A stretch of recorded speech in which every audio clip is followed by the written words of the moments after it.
ఇంద్రలోక భవనాన్ని ఈడ్చుకొచ్చి గదిలో మార్చి మళ్ళీ కట్టారో ఏమో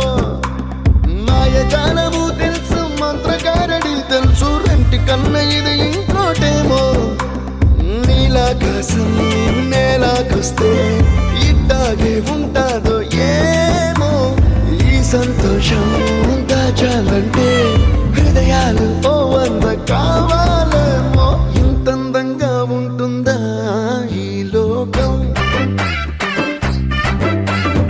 ఇన్నాళ్ళు ఈ మనసుకి తెలియాలేదే పాపం